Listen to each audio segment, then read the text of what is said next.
नाजरीन, आपको आगाह करे कराची से, जहां हमारे नुमाइंदा खुसूसी जावेद इब्राहिम मंगी के मुताबिक सिंध हुकूमत एजुकेशन डिपार्टमेंट में जाली भर्ती और करप्शन खत्म ना कर सकी।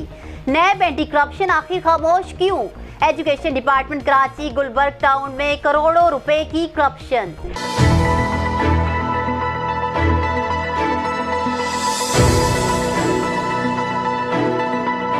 आपको आगाह करें कि शकीलुद्दीन नामी एक शख्स sub divisional education office Nazimabad में बतौर मुलाजिम भर्ती हुआ, जबकि कुछ अरसा बाद ये अपना तबादला करवाकर गुलबर्ग टाउन में आया और यहाँ पर जालसाजी करके जाली तरीके से प्राइमरी स्कूल टीचर बनकर रिश्वत का माल बटोरने में मसरूफ और जालसाजी शुरू कर दी। यहाँ तक कि ये अरबपति बन गया।